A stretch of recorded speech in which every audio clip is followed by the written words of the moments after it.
ওয়াকফ সংশোধনী বিলের বিরুদ্ধে মুসলিম সংগঠনগুলি প্রতিবাদে কাঁপল দিল্লির যন্তর মন্তর। ওয়াকফ সংশোধনী বিল বাতিলের দাবিতে শেষ পর্যন্ত মুসলিম পার্সোনাল ল এবং জমিয়তের আহ্বানে এক মঞ্চে সমস্ত মুসলিম সংগঠন।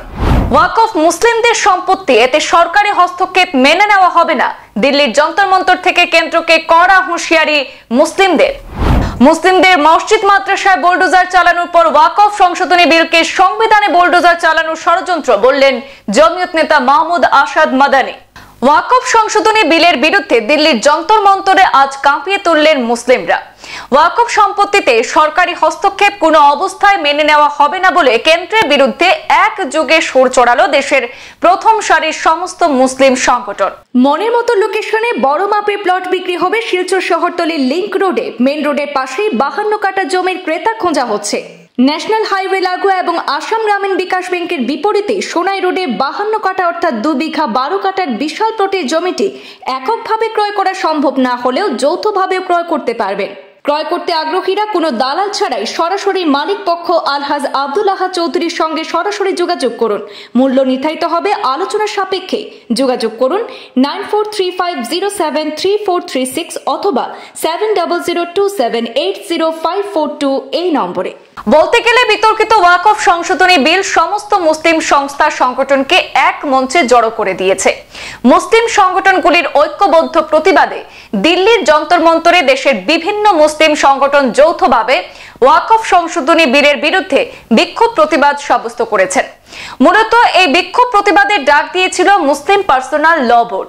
এতে সক্রিয়ভাবে অংশ নেয় সর্বভারতীয় জমিয়ত উলামায়ে হিন্দ, জামাতে ইসলামী হিন্দ, জমিয়ত অর্থাৎ কেন্দ্রীয় জমিয়ত আহলে হাদিস সহ দেশের প্রধান মুসলিম সংগঠন এবং জামাতের প্রতিনিধিরা। অভিযোগ উঠেছে বিতর্কিত এই বিলে এমন অনেক সংশোধনী অন্তর্ভুক্ত করা হয়েছে যা ওয়াকফ সম্পত্তির ভবিষ্যৎকে অনিশ্চিত করে তুলবে এবং সরকারের হস্তক্ষেপের সুযোগ সৃষ্টি করবে। মুসলিম সংগঠনগুলির অভিযোগ, এই আইন পাশ হলে ওয়াকফ সম্পত্তির উপর অবৈধ দখলদারি এবং সরকারি স্বেচ্ছাচারিতার পথ খুলে যাবে। বিতর্কিত বিল বাতিল করতে সরকারের প্রতি একযোগে আহ্বান জানিয়েছে সমস্ত মুসলিম সংস্থা এবং সংগঠন। প্রসঙ্গত, বিরোধীদের আপত্তির কারণে বিলটি প্রথমে যৌথ সংসদীয় কমিটি অর্থাৎ জেপিসিতে পাঠানো হয়েছিল, কিন্তু মুসলিম সংগঠনগুলির অভিযোগ যে কমিটি ও সরকারের পক্ষপাতমূলক নীতির ভিত্তিতে একতরফাভাবে বেআইনি বহু সংশোধনী অন্তর্ভুক্ত করা হয়েছে। এতে বিজেপি সরকার দ্বারা সংসদে এই বিল পাশ করানোর চেষ্টার বিরুদ্ধে মিল্লি নেতৃত্ব এবং বিভিন্ন মুসলিম সংগঠন এই বিলের বিরুদ্ধে প্রতিটি স্তরে সোচ্চার হয়েছে এবং এর বিরুদ্ধে প্রতিবাদ চালিয়ে যাচ্ছে। আজকের বিক্ষোভ ছিল সেই ধারাবাহিক প্রচেষ্টার অংশ যার মাধ্যমে সরকারকে বার্তা দেওয়া হয়েছে যে দেশের মুসলিম সমাজ, রাজনৈতিক এবং ধর্মীয় নেতারা এবং সাধারণ মানুষ এই বিলের বিরুদ্ধে ঐক্যবদ্ধ এবং সম্ভাব্য সব উপায়ে এর বিরোধিতা অব্যাহত রাখবে। এই বিক্ষোভে বিভিন্ন মুসলিম ও সামাজিক সংগঠনের প্রতিনিধিদের পাশাপাশি অনেক বিরোধী সংসদ সদস্য অংশ নিয়েছেন। প্রতিবাদে কর্মসূচিতে উপস্থিত ছিলেন অল ইন্ডিয়া মজলিসে ইত্তেহাদুল মুসলিমিন অর্থাৎ AIMIM সভাপতি ও হায়দ্রাবাদের সাংসদ আসাদুদ্দিন ওয়েসি। আসামে কংগ্রেসের সাংসদ গৌরব গগৈ উপস্থিত ছিলেন। এছাড়াও জমিয়ত উলামায়ে হিন্দের সভাপতি ও দারুল উলুম দেওবন্দের শুরা সদস্য মাওলানা সৈয়দ মাহমুদ আসাদ মাদানী। তিনি দাবি করেন, ওয়াকফ সংশোধনী আইন দেশের সংবিধানের মৌলিক কাঠামোর উপর গুরুতর আক্রমণ। এটি আমাদের সংবিধান প্রণেতাদের গণতান্ত্রিক ভারতের যে কাঠামো তৈরি করেছিলেন তা বিকৃত করার ষড়যন্ত্র। তিনি আরো বলেন, আজ আমাদের মসজিদ, মাদ্রাসা এবং ব্যক্তিগত সম্পত্তির উপর বুলডোজার চালানো হচ্ছে, আর এখন সংবিধানকেও বুলডোজার দিয়ে উড়িয়ে দেওয়ার চেষ্টা করা হচ্ছে। এটি শুধু মুসলিমদের ইস্যু নয়, এটি সমগ্র দেশের গণতন্ত্র এবং সাংবিধানিক অধিকার রক্ষার লড়াই। তিনি মুসলিম সমাজ সহ সকল গণতন্ত্রপ্রেমী মানুষকে ঐক্যবদ্ধ হওয়ার আহ্বান জানিয়েছেন। এদিকে দিল্লির যন্তর মন্তরে ঐতিহাসিক এই বিক্ষোভে মুসলিম সংগঠনগুলো ঐক্যবদ্ধভাবে প্রতিজ্ঞাবদ্ধ হয়েছে যে তারা দেশের সংবিধান, ধর্মীয় স্বাধীনতা এবং ওয়াকফ সম্পত্তি রক্ষায় আপোষহীন থাকবে।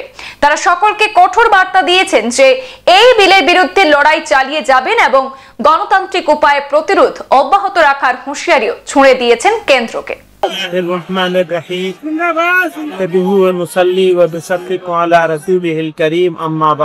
बहुत सारे लोगों ने इस एक्ट के बारे में और इस एक्ट के संविधान विरोधी दस्तूर मुखालिफ होने के बारे में तफसील से बात करें। तासुर यह दिया जा रहा है कि ये मुसलमानों का मामला है, हालांकि सच्चाई ये है कि ये मुसलमानों का मामला नहीं है। सिर्फ मुसलमानों का तो है ही है, लेकिन सिर्फ मुसलमानों का नहीं है, बल्कि ये मुल्क के दस्तूर का मामला है।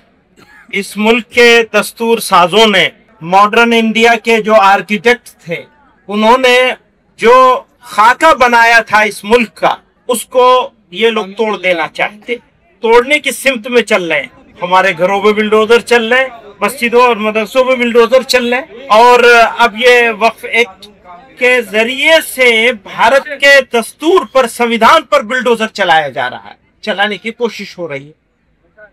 तो मैं इसकी मुखालफत तो हर हाल में करनी है, लेकिन आगे का लाहेअमल क्या होगा, आगे कैसे किया जाएगा, ये लड़ाई कैसे लड़ी जाएगी। जैसा कि सब लोगों ने कहा कि ये शुरुआत है, तो जब किसी चीज की शुरुआत इतनी खूबसूरत हो तो उसकी जवानी और उसका शबाब कितना खूबसूरत होगा। मुझे हमारे सिख समाज के जिम्मेदार, मैं उनको मुबारकबाद देना चाहता हूं, और यकीनन ये लड़ाई सब लोगों की है, और अगर इस लड़ाई को अकेले अकेले लड़ा जाएगा तो हो सकता है थोड़ी दिन के लिए वो जीत जाएं। लेकिन एक बात का यकीन है, मैं अपने मुसलमानों से और फिक्रमंद सिटीजन से, भारत के जो लोग चिंता में है कि ये भारत जा कहाँ रहा है, बनाया क्या जा रहा है, ये जो मेजोरिटोरियन स्टेट बनाने की कोशिश हो रही है, इसका बेहतरीन जवाब है जो इन्होंने कहा है कि यह अक़लियतों की अक्सरियत का मुल्क है, और सिर्फ हमें नहीं जमा होना है, बल्कि हमें अपने साथ और भी सबको जमा करना है। एक बात यह है। दूसरी बात यह है, हर लड़ाई के लिए कुर्बानी की जरूरत होती है।